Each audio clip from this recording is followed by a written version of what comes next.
L'Australie fait partie des nations qui sont présentes continuellement depuis 2006 aux éditions de la Coupe du Monde. Aujourd'hui, elle en est donc à 5 Coupes du Monde consécutifs et à cette dernière, elle s'est qualifiée difficilement pour l'édition 2022. En effet, elle a dû passer par les playoffs en remportant sa demi-finale 2-1 face aux Émirats Arabes Unis, puis en finale avec une difficile victoire au tir au but contre le Pérou, suite à un match qui s'est soldé sur un score nul et vierge. Vous l'aurez compris, nous sommes à 33 jours du début de la Coupe du Monde. Tout savoir sur l'Australie en quelques minutes, c'est parti.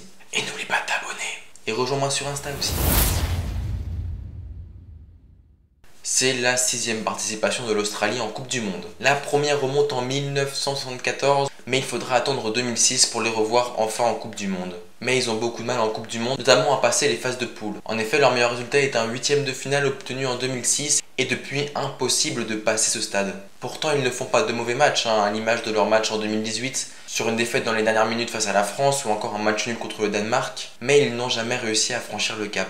Côté trophée, l'Australie possède 4 Coupes d'Océanie, 1980, 1996, 2000 et 2004, ainsi qu'une Coupe d'Asie en 2015. De plus, elle est actuellement 39e au classement FIFA.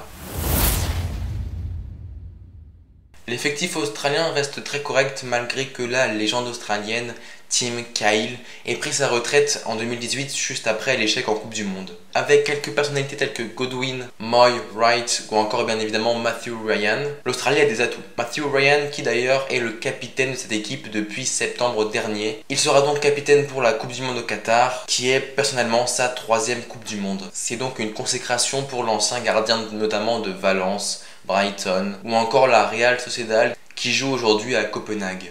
A noter également l'entraîneur Graham Arnold, 59 ans, qui a pris les rênes de l'équipe après cet échec en Coupe du Monde. Il veut réussir là où son prédécesseur Matthijs van Marwijk a échoué. Mais si on regarde bien, Graham Arnold a déjà qualifié cette équipe pour les 8e de finale. Et oui, c'était lui l'entraîneur en 2005-2006. Et puis donc depuis 2018, le ratio de cet entraîneur est plutôt positif avec 14 victoires, 1 nul et 5 petites défaites.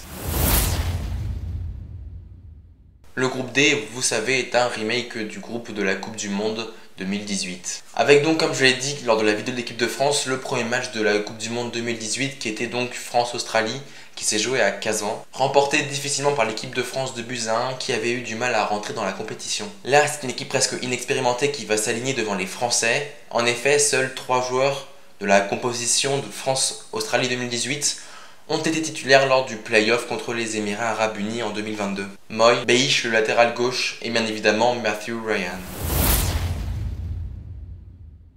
Voilà, c'est tout pour cette vidéo sur l'Australie, j'espère qu'elle vous aura plu.